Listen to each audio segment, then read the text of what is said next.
estar nas redes é estar na base, né? Não existe essa contradição falsa que criam, vamos sair das redes e vamos para as ruas. Amigo, aprende a digitar caminhando, entendeu? Por quê? Porque as redes são uma assembleia popular permanente.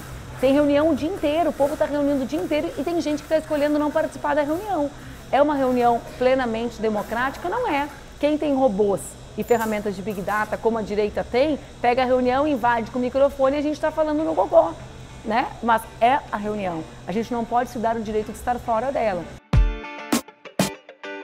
Mesmo que nós não tenhamos tido Ciro, Haddad num mesmo palanque, a militância social organizada reagiu a isso, né? Então, para mim, a lição do segundo turno existe parte da população brasileira que durante o processo eleitoral conseguiu estar mais à frente do que as lideranças políticas conseguiram estar, porque conseguiram construir na vida real a unidade de ação política. Está acontecendo algo novo, enorme e que talvez seja um ponto de amplitude e de início de uma efervescência social maior do que a que nós vivemos até agora, porque eu sou de um tempo, da década de 90, em que pensar o movimento estudantil universitário era pensar um movimento que falava para muita gente, numericamente, mas do ponto de vista da capilaridade social,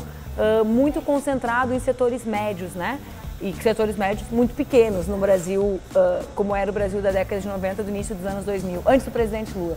Agora, falar em universidade e falar em institutos federais de ensino superior é falar sobre muita gente que vive em muitas comunidades desse país e que mesmo não compreendendo a dimensão da política pública ou tendo votado no Bolsonaro, sabe e sempre acreditou que a única perspectiva de desenvolvimento da sua vida era a partir da educação sua, própria, ou dos seus filhos e dos seus netos, né? Ou dos seus próximos, daquelas pessoas próximas. Talvez o anúncio do corte de 30%, eles não tenham levado em consideração isso, né? A capilaridade, o impacto que isso tem em todas as pequenas e médias cidades.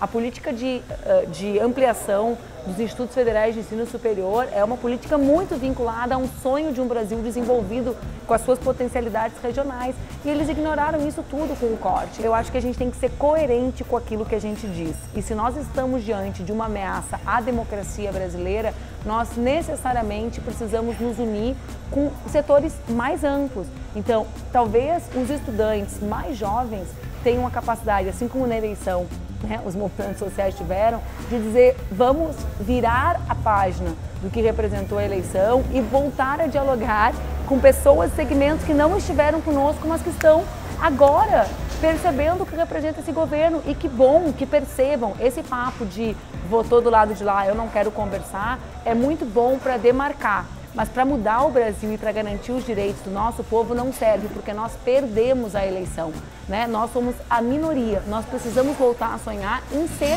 a maioria para poder garantir, para barrar essas políticas e garantir avanços. E eu acho que os estudantes talvez sejam, esses bem jovens, né? O dos IFES é uma gurizada, nossa, muito nova. Talvez eles sejam assim a fagulha de esperança dessa amplitude, a partir de um sonho que é um sonho capaz de unir o Brasil, que é o sonho de uma educação pública para todos.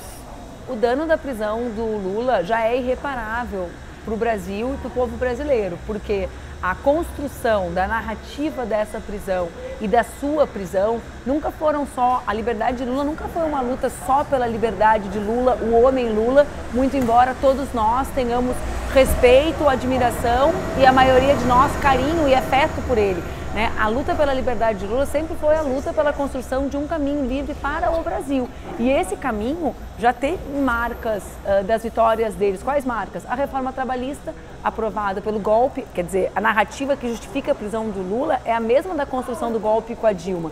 Agora, o que são esses meses iniciais de governo Bolsonaro, cada dia de um trabalhador desempregado, sem perspectiva de geração de emprego, é um dia na vida de uma pessoa, de um homem, de uma mulher, de uma criança que é filha dele. E isso é irreparável. Então, mesmo que hoje se faça justiça e o Lula tenha o julgamento justo que nós defendemos, e 2, né, que ele seja livre, o que eles fizeram, o que eles construíram, as atrocidades de entrega do nosso país e dos direitos do nosso povo, nós precisaremos de muita luta para reparar. O que muda com a saída dele, nós teremos o maior de nós livre para estar ao nosso lado nessa luta. E isso não é pouca coisa. As fake news construídas pela direita no mundo e no Brasil estruturam o ambiente fascista que nós vivemos. Portanto, não é um fenômeno superficial. Um dos nossos maiores erros talvez seja achar que fake news é um negocinho, quando na verdade a sociedade elegeu o Bolsonaro por crer na maior parte das mentiras inventadas nas redes e que nós subestimamos. Então essas mentiras, elas atingem de várias maneiras o que nós representamos e elas são o que estrutura esse processo de desumanização dos militantes de esquerda, que é o que justifica nós os chamarmos de fascistas, a perspectiva deles nos desumanizarem. A razão pela qual eu criei o Instituto foi porque eu não acredito que nós tenhamos 50 milhões de fascistas no Brasil. E se eu não acredito nisso, eu também preciso buscar ser coerente. Por que essas pessoas me batem na rua, batem na minha filha de 3 anos? É porque elas estão mordidas por essa desumanização minha e tua, e de quem anda de camisa vermelha, de toda a nossa galera que tem medo de botar adesivo. E qual foi o espaço que construiu isso, gente? Isso é disputa de consciência. Quem é marxista não pode ficar com um discurso sem compreender o que são as fake news agora. É consciência de classe, é disputa da consciência. Eles usam para isso. Aí o que eles fazem? Eles fazem ali. E eles conseguem com isso algo muito caro, que é quebrar a ideia básica de empatia. A ideia de que o outro é um igual a mim e, portanto, merecedor de direitos como eu. E nós, que defendemos a Declaração Universal de Direitos da Humanidade, né, chamada como dos homens, nós que defendemos os direitos dos humanos, temos que lutar contra essa quebra, a ideia de que não existe mais empatia.